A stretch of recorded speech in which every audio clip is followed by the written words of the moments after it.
Imagining Tomorrow with Emma Newman, created in partnership with Friends of the Earth.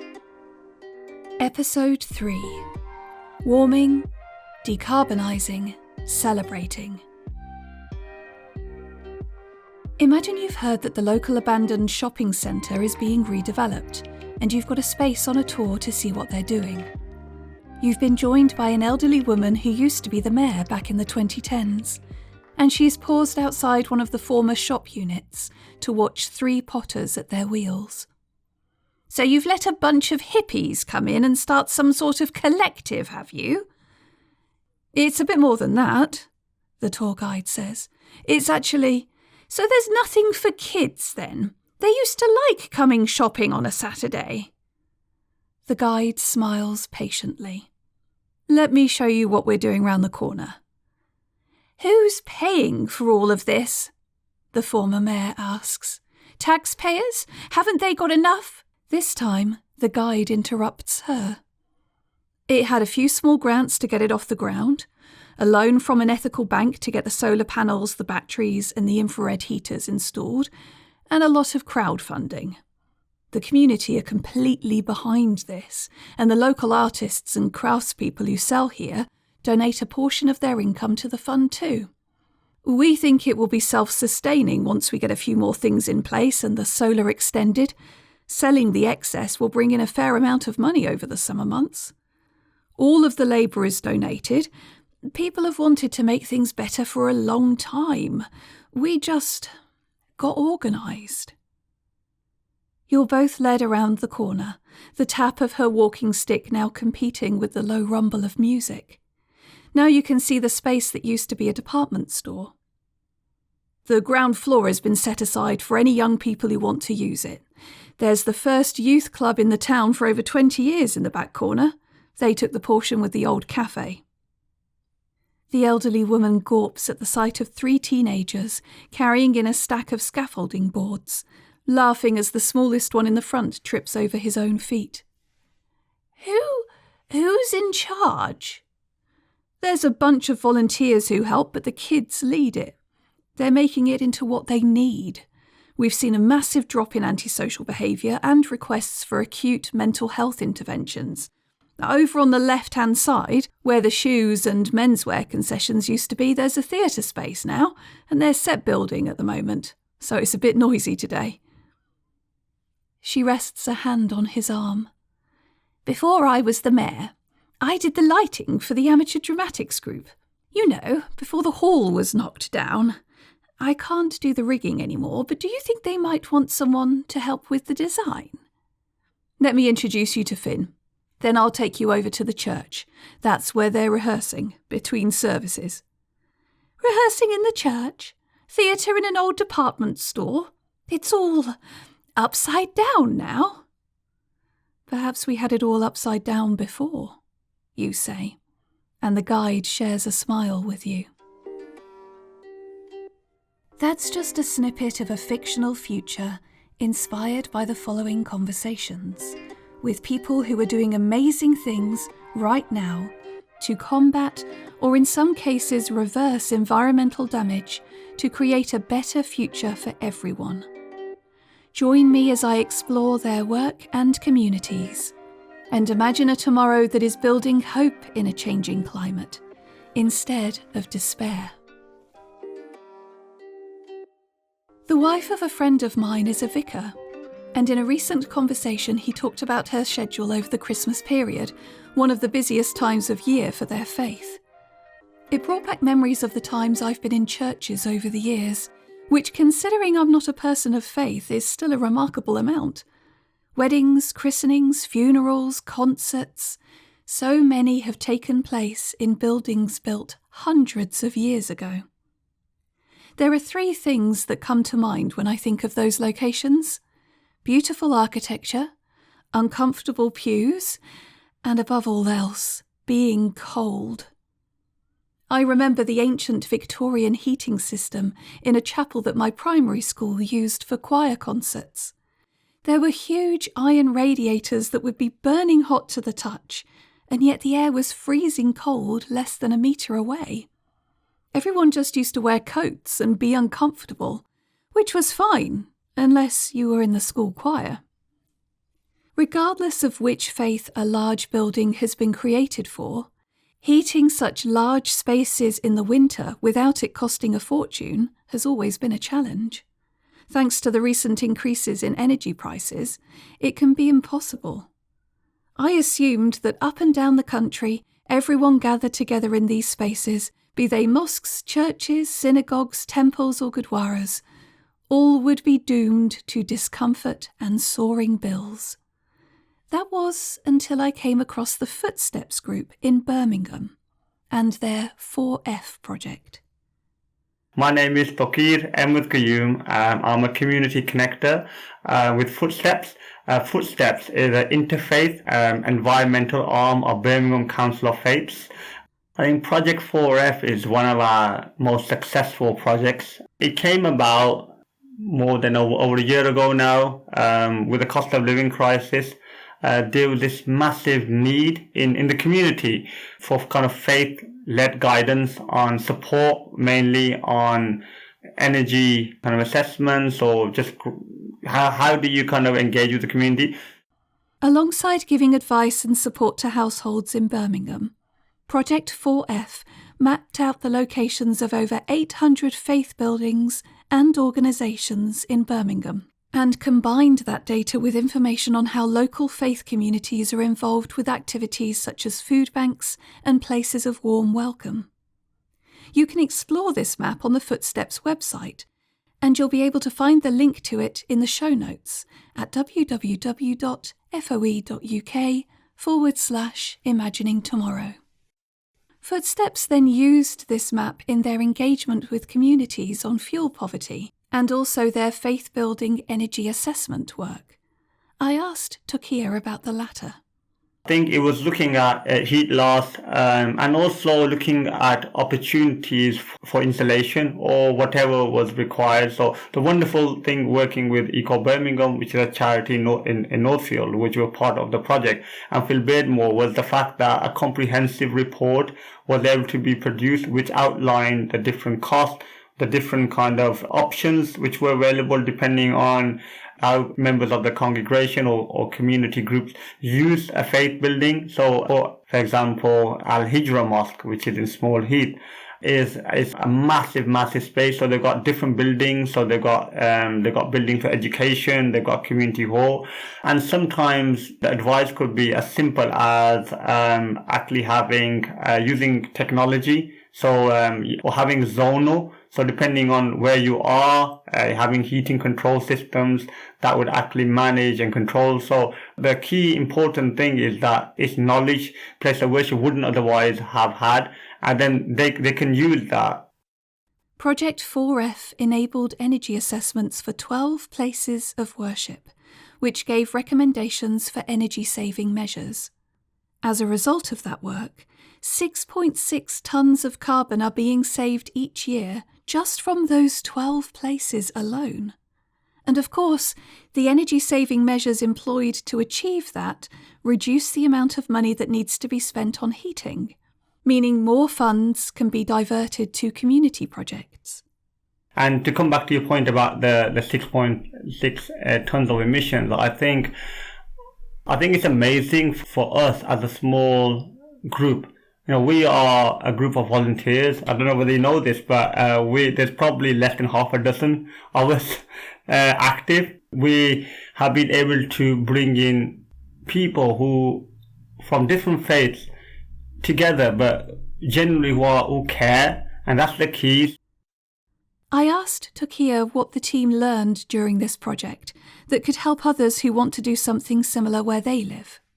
Knowing who the person with the responsibility is key. So one of the things that we found out from our journey is that initially we didn't always know who the key person was. So a lot of places of worship do have websites, especially those who are active in the community, those that provide services, but not all are. So we would have an email address or telephone number, but not all of them would have that position of power, the decision makers. So that's what we learned. It's important to find out who the person you're speaking to, what their role is within the church or within the mosque, Also, how important it is to educate the whole cabinet or the groups of people, and that takes time. So even in a climate emergency, sometimes I think we could rush into something. We want everything now, but I think in terms of doing it right, I think we have to, patience is a faith quality about really, really deep listening.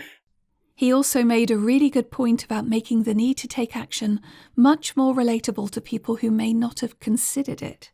Climate change can seem so distant, and it doesn't seem relatable to the everyday person. So I think if we can bring it down to where people are in terms of their lived experiences. For example, faith-based worship are going to be really cold places, where there's activity taking place, whether it's warm welcome spaces, whether it's a community cafe or women's group or whatever's happening there, people are using it. And while people are there, you want people to be comfortable and not to experience cold. And also the huge amounts of the resources, the funds, which can then, as I mentioned earlier, could then be used for other purposes. So I think what we've been able to do is continue the communications. Takir is also an active member of the local Birmingham Friends of the Earth group. If you'd like to find out where your local group is, go to www.foe.uk/community-group. Any energy-saving measure, such as insulation and improving heating systems through efficiency or better use through zoning, costs money. Project 4F, thanks to the excellent work of the Footsteps Group, had secured funding to carry out this initial assessment work, and then just over £2,000 of small grants were awarded to places of worship to help implement the recommendations provided by the reports. I asked what kind of help is available to people who want to carry out assessments and do the recommended work. We are looking at grants so that we can continue to do further building energy assessments. So I would say, get in contact with Footsteps. A link to the website is in the show notes. You can go on our website, click on, Project 4F. You can see case studies on there, email us, and what we do is that we'll have an initial meeting where we can actually find out a bit about your needs, about, your motives and what help and support you need. And then we can, based on our success and the way we work, has been really successful. We will do what we can to help and support you. And what we're particularly looking for is that we're particularly looking for those faith-based worship on there where there's the greatest need. What's fantastic about what the Church of England are doing is that they've got the 2030 net zero goal, and they're really pushing on. And so they have got a lot of their own resources, but a lot of the kind of minority faiths, for example, like mosques, like gurdwaras and Buddhist temples on there, perhaps may not have those financial might in terms of resources. So we really like to hear from those faith-based worship on there who are from the social, economic, challenging kind of communities on there to come forward.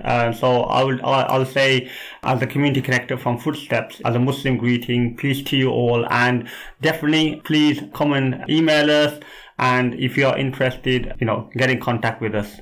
With our networks and connections with the Birmingham City Council and the West Midlands Combined Authority, what we can then do is we can then be the connector and find grants and support that is available for faith-based worship, and then kind of connect them with that. I think that's a wonderful thing, being part of Footsteps, the Birmingham Council of Faiths on there, is that it gives us a voice at the stakeholders across the city. So we can then, when we engage, when we meet lots of different stakeholders, like the business community, like, we know who to connect people with, the right people with. So that's what I'd say is, I think the first step is to do the building energy assessments and to have the report, and then Footsteps can support you in looking for grants.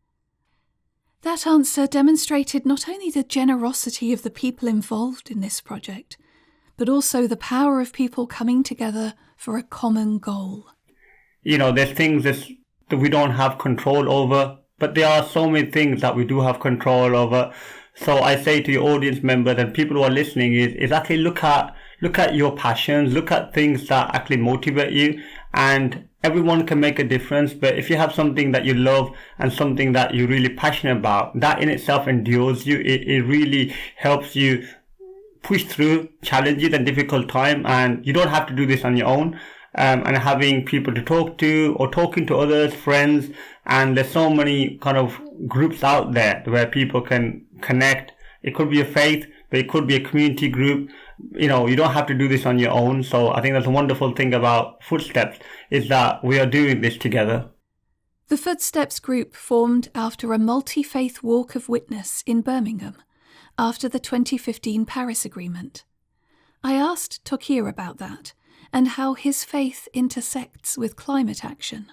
A walk of witness is a coming together of all the different faith leaders, people from different faiths, of no faiths as well. This is all about bringing people together. It was a recognition of our shared values and our duty of care to planet Earth. And with the Paris Agreement, I think it was in the minds of so many of us, and especially the faith leaders of Birmingham. And there was a sense of kind of a moral duty to act on climate. They all came together. They walked to outside the council house, and there was a letter that was signed by the different faith leaders from the Birmingham faith leaders group, and it was the beginning of a blossom of where Footsteps kind of came to be. There's a verse in the Quran where God says, "I've created the world in balance, so keep it in balance. Don't transgress, don't violate the kind of the boundaries of nature." I think having a faith which actually explains to me my purpose, explains to me my duty, my role, responsibility. I think that's really powerful in the sense that it kind of is as a driving factor, especially when times are tough. I can say, well, there's a God out there who's in control of everything, but I shouldn't worry about things I don't have control over. What my Lord expects of me is what positive contribution am I making to the world, and that's what I feel like for me, what my faith does for me. What I find so fascinating and beautiful about the work that Footsteps is doing is the fact that a group of people from multiple faiths are working together to help their communities as a whole. In the face of a climate crisis that is impacting everybody, regardless of their faith, it makes far more sense to me than a lot of other things, to be honest. By the way, if you've been enjoying this episode, don't forget to subscribe. After speaking to Tokir, I found myself thinking about all those churches I'd shivered in over the years.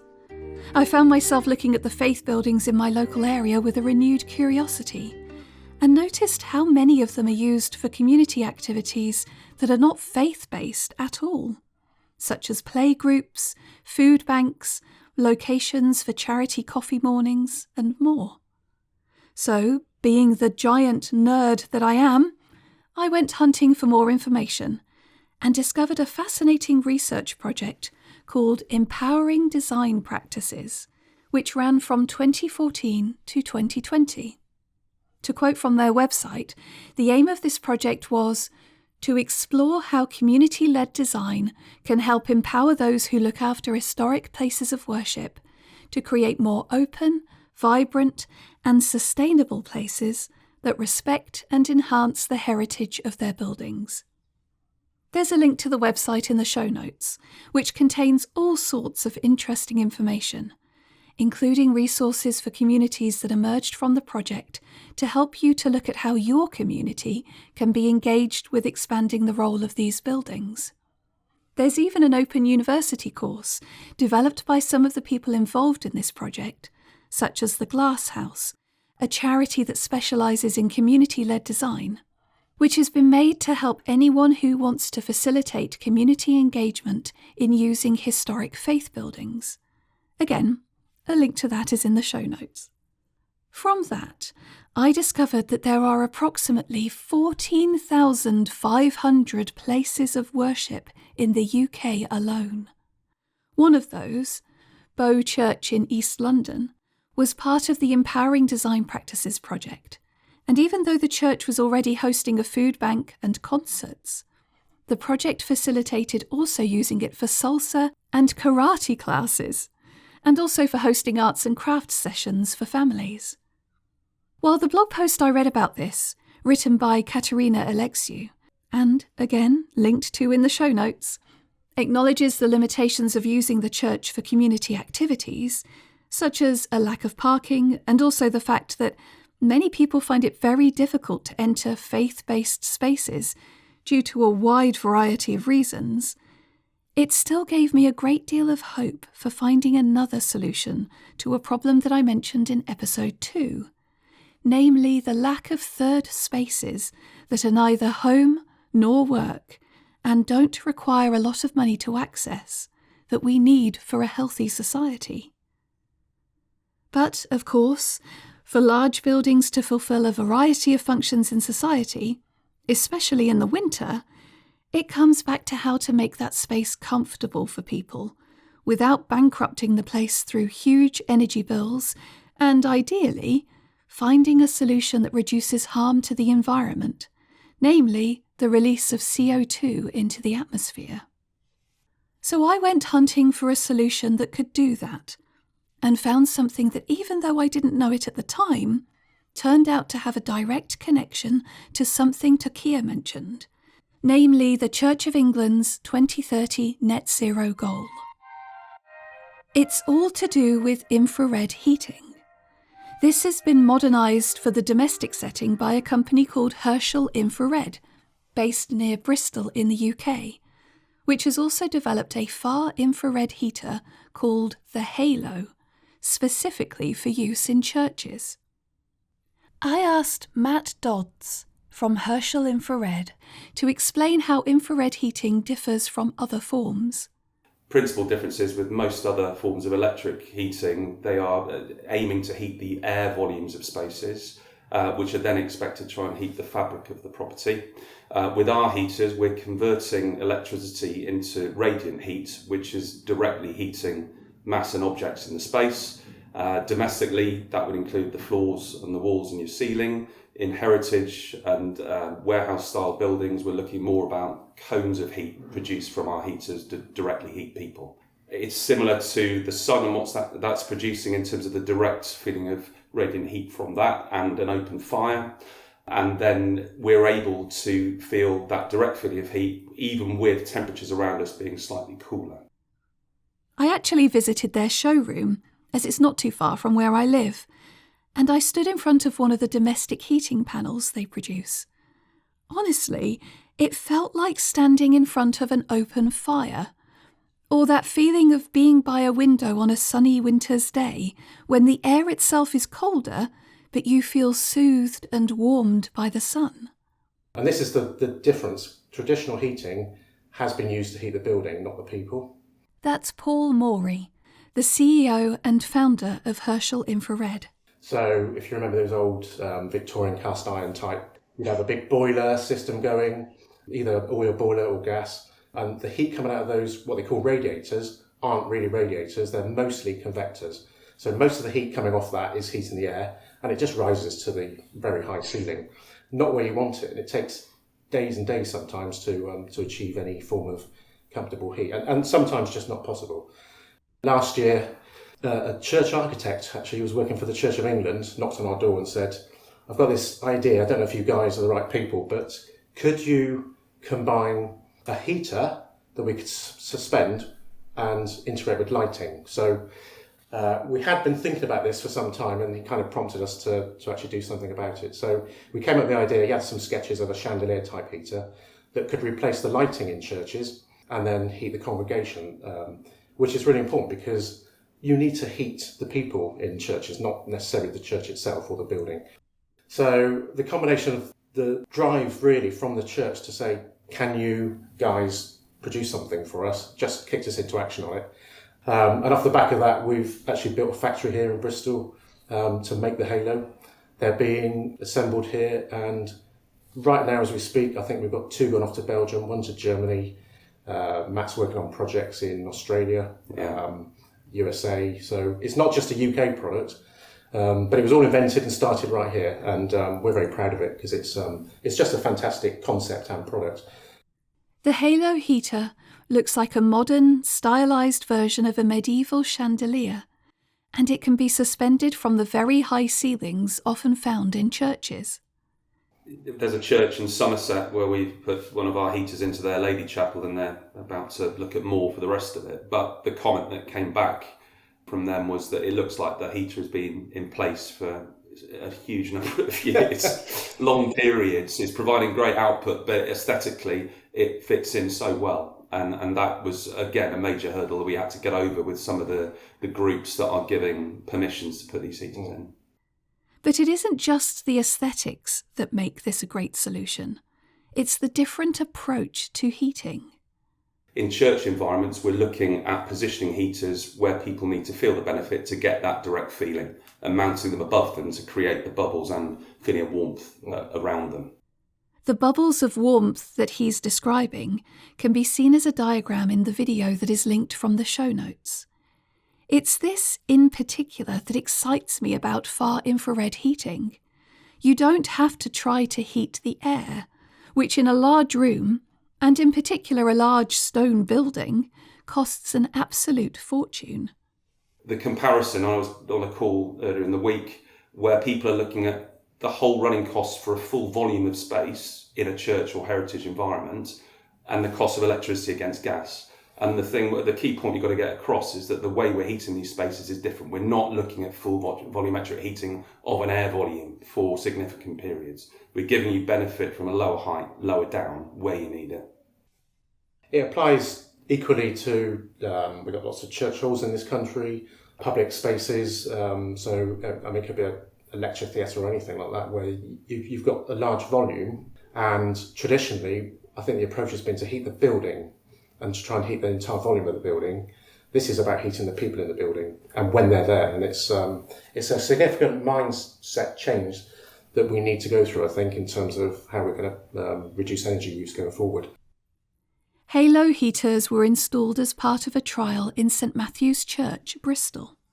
So they tend to put them on probably half an hour before the service on full, but we have 3 power levels. So as the sort of bubble of heat warms up, you can reduce the energy and the running costs and the temperature, so it's just comfortable. So I think they tend to turn them on to 1/3 by the time they get to the end of the service, which keeps people comfortably warm without wasting energy. So, And with the controls we offer, you can actually, if you've got a decent Wi-Fi connection, do that away from the building as well as at the building, which means you haven't got wardens going out at 11 or midnight, the night before a service at 10 a.m. to put an older style heating system on. So the other point on St Matthew's, in terms of the costs there, the way they were running those heaters and what was independently assessed by a company on behalf of the Church of England was to see a 50% reduction in bills for that environment and an 85% reduction in consumption. So what that translated to in terms of costs per service, their gas system on average, speaking to the Treasurer, was around £150 when they take into account the preheating time, and we were looking around £10 for our heaters in the same space, given the fact we can preheat 30 to 45 minutes in advance of a service at full power and then take the power levels down, which assists again in terms of overall cost. There was also some unexpected feedback from the people at St Matthew's. I think one of the surprising things, the feedback from St Matthew's was the way people are drawn to the heaters, I think. So they're saying, I think previously people would sit at the back of the church and sort of be dotted around all over the place, and we only on the trial put 4 heaters in. It needs, they're going ahead now with a second phase, I think, to do the whole church. But for that period last winter, everyone gathered around under the heaters, and it made the vicar very happy. I think that the congregation much closer to him. So,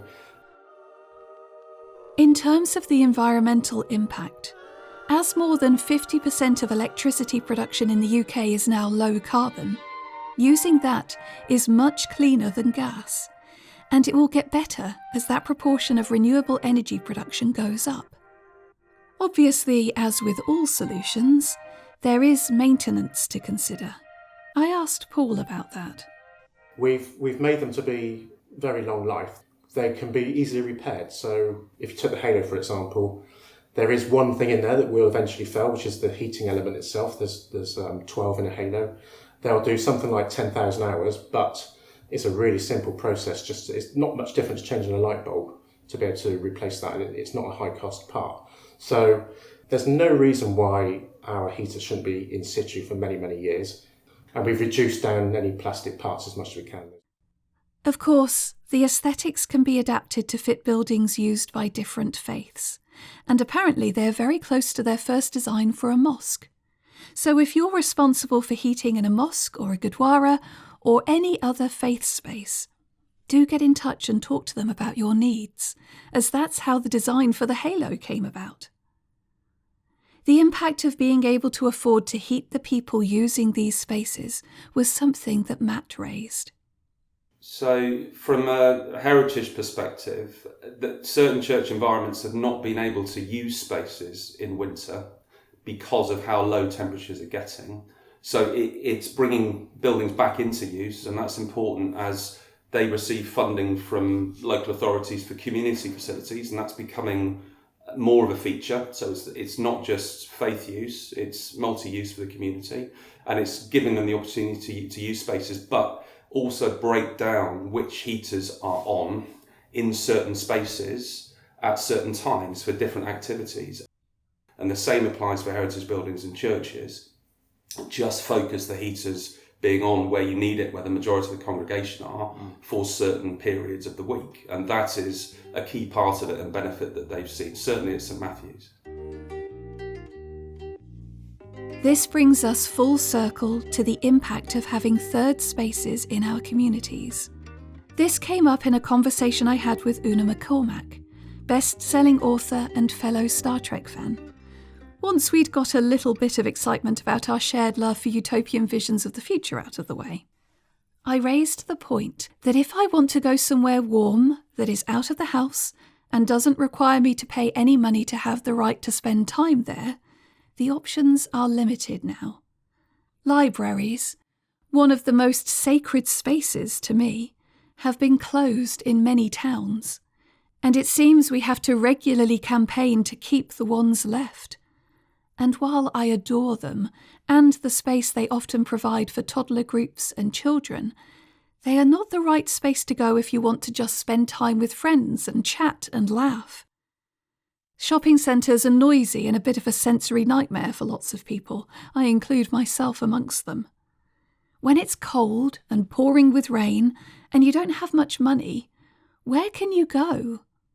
If you want to run community events on a shoestring budget, where can you find affordable spaces? If you feel uncomfortable in faith-based spaces, where can you just be? What it got me thinking about was how few places in a city now you could kind of go and say, how do we open this up to as many people as possible? That a church or a mosque or a faith space you might open up and it could act as a community centre. There are very, very few other spaces. I was thinking, what are the big cavernous spaces in cities and towns these days? And it was hard, actually, to think of them. I think the closest I've got, I had the good fortune to go to Berlin earlier in the year. And I made a commitment a few years ago to travel by train to Europe. So I had a lovely trip to Berlin. And then you arrive at the redesigned Hauptbahnhof, which opened in about 2006. And it's an incredible building. It's on 3 levels. So you've got kind of 2 levels of trains. And then you've got 3 levels of sort of use, people passing through. And almost all of that space is commercial. And you think, well, first of all, this must have been silent during COVID, just complete this huge space. And secondly, you think, would you design a space like that now? Would you design a project this big, this central to a city, a huge international city, and go, and all of this space in this is going to be shops?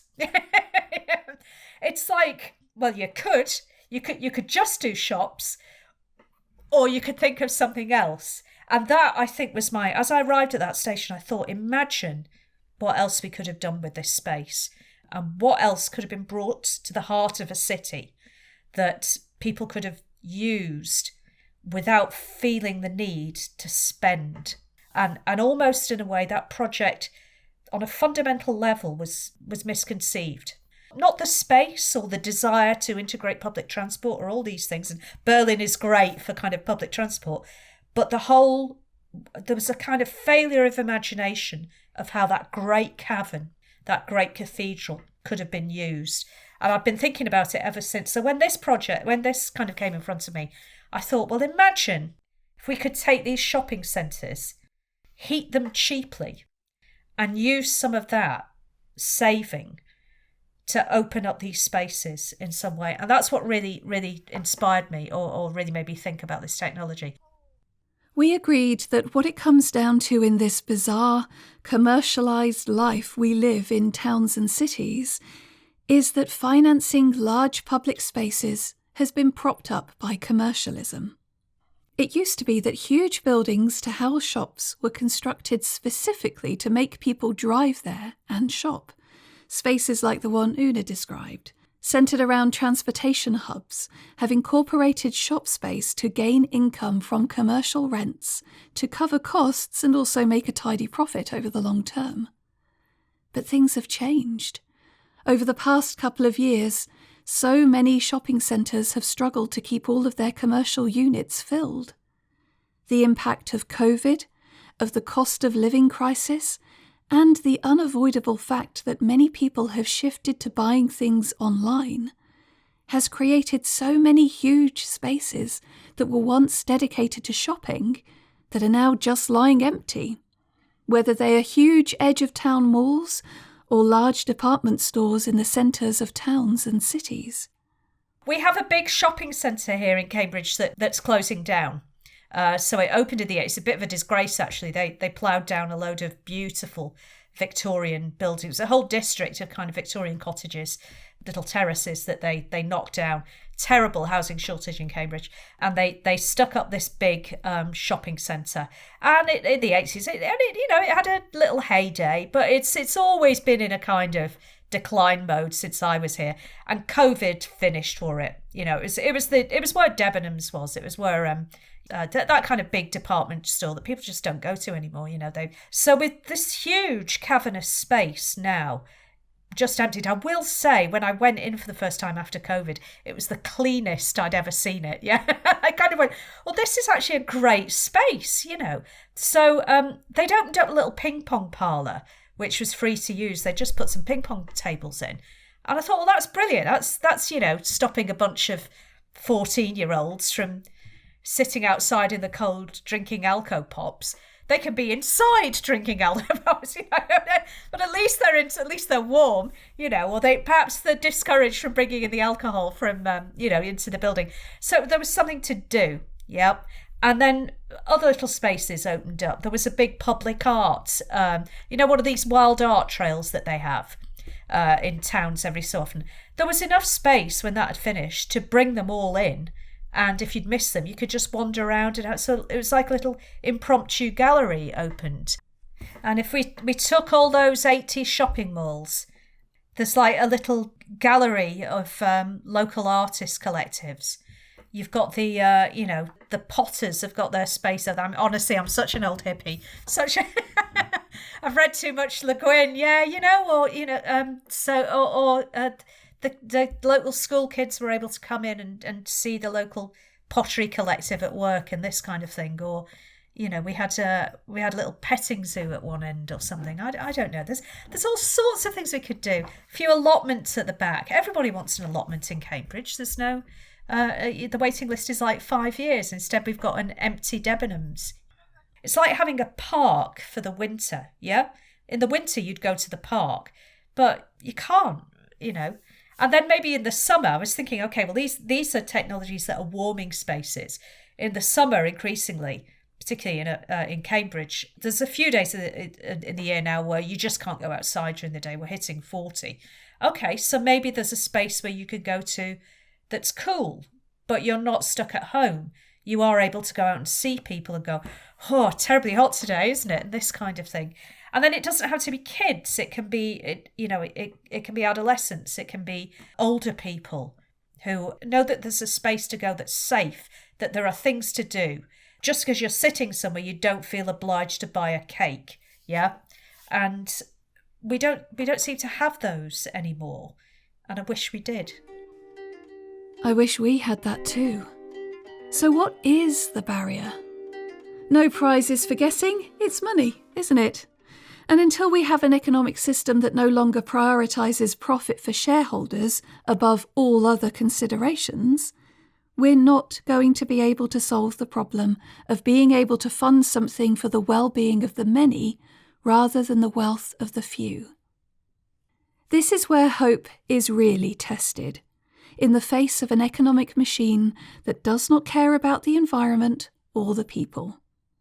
In my discussion with Una, we shared our despair and our fear, and talked about the need for a fundamental shift away from the pernicious economic policies that have starved society of the wealth required to make things better for all, towards an approach that is built upon generosity, a generosity that is fundamentally at odds with the majority of businesses and increasingly government-contracted service providers.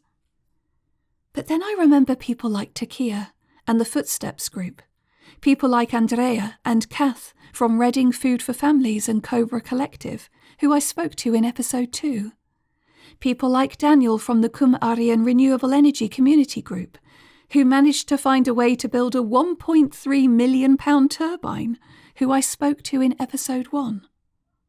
And the innovators like the Green Skies team and Herschel Infrared, who are bringing solutions to market that are helping people to decarbonise heating.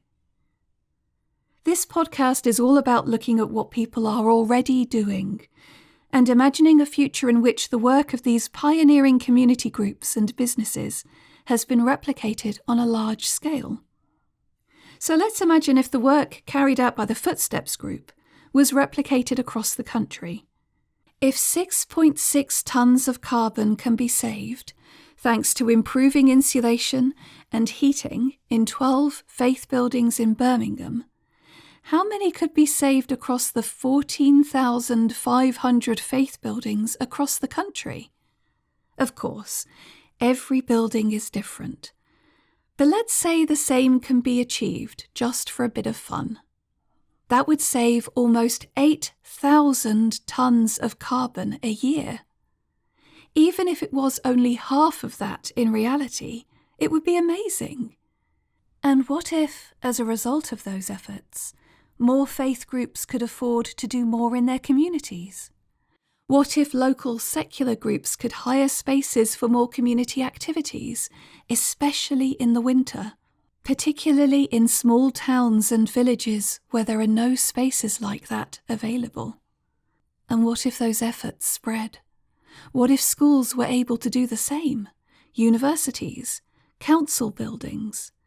What if putting solar panels on the roofs of all council and community-owned buildings and being able to generate money, just like the village that author Anne Charnock told us about in episode 1, not only brought more money into local communities, but also started to shift the way people and buildings interact with the environment?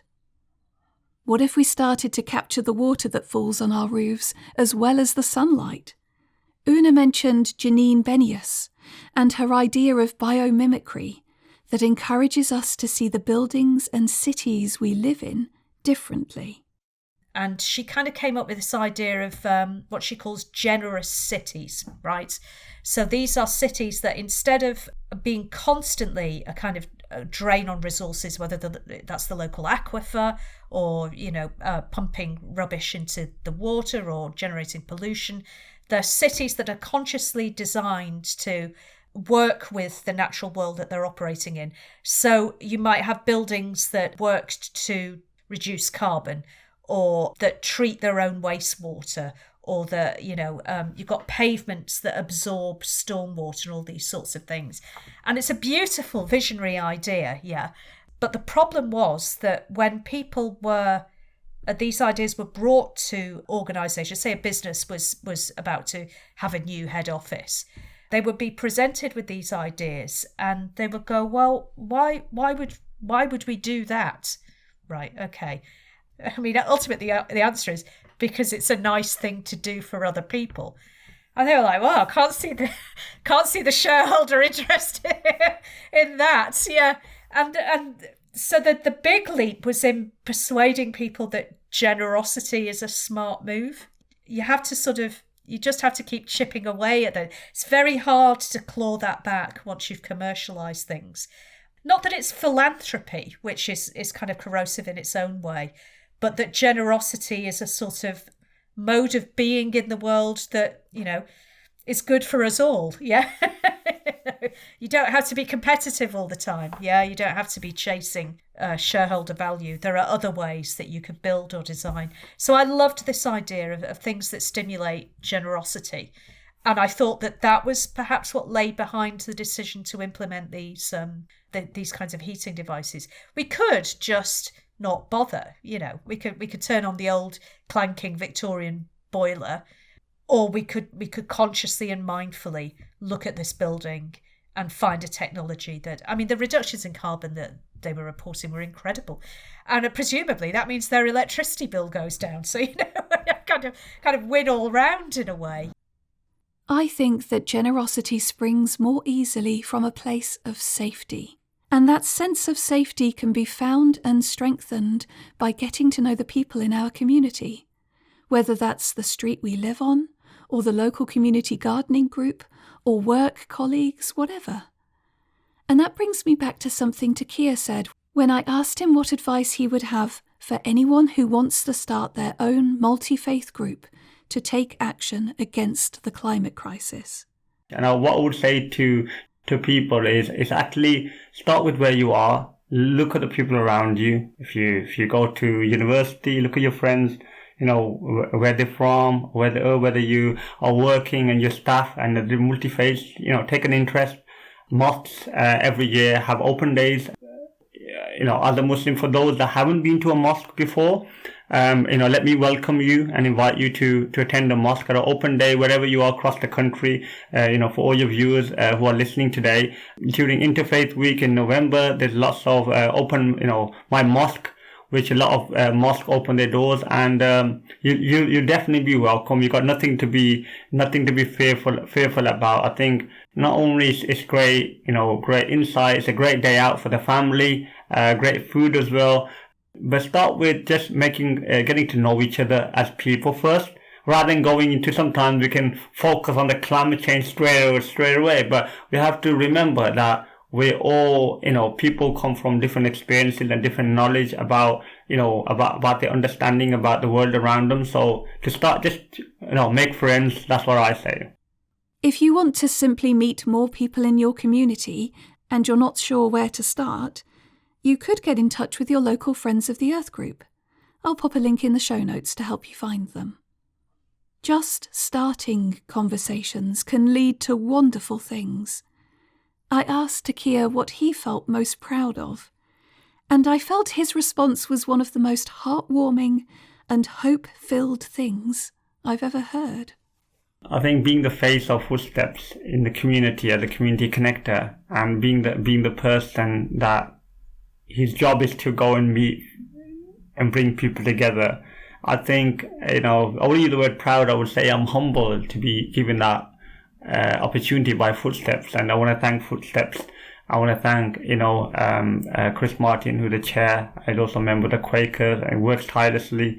And there's so many amazing people behind the scenes that probably, we wouldn't hear of. So we're a family that are very supportive of each other. But to see people, resonate with me, it's amazing feeling that when I know that the effort which I put in to try to support different faiths, not only to come together, but for example, we talked about the building energy assessment work. I think for me, definitely to see some of the work which I've been doing come to life, and actually changes happen that I've somehow made a small contribution in bringing about positive environmental social change in Birmingham, and that can perhaps inspire people across the country. It's a really fantastic feeling. And if despair about all of the problems we face as a society begins to creep back in, I invite you to think about something that Una said that helped me. I think there's tremendous creativity, and I think a real sort of focusing of what the problems are and a desire to do something about them. That's my positivity. We're living in interesting times, sadly, but, perhaps what comes out the other end is going to be something different and imaginative and thoughtful and considered. So that would be my sort of glimmer of hope, I think. If there's anything that I hope this episode has inspired you to do, it's to have a conversation with someone you might not know very well yet. Because who knows? You might be as lucky as I have been and meet someone like Takia, or Kath, or Andrea, or Daniel. There are probably people like them in your community, already doing wonderful things, finding ways to combat the climate crisis with each other's support, with determination, and with hope. And they would love to meet you. Please do subscribe if you've enjoyed this episode. And if you have a moment to leave a review, to tell a friend about it, or mention it on social media, that would be wonderful. You've just listened to an episode of Imagining Tomorrow, brought to you in partnership with Friends of the Earth. It was researched, written and produced by Emma Newman. To find out more about Emma's work, go to www.enewman.co.uk.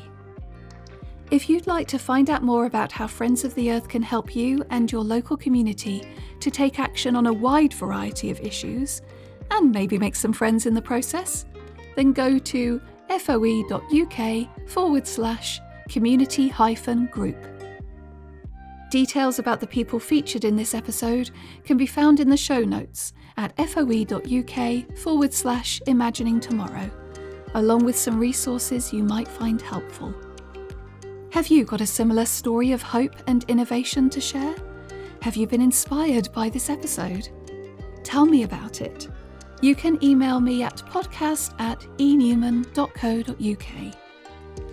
Before I go, here's something to fuel your imagination. Matt Dodds from Herschel Infrared said this when I asked him about a change he'd like to see.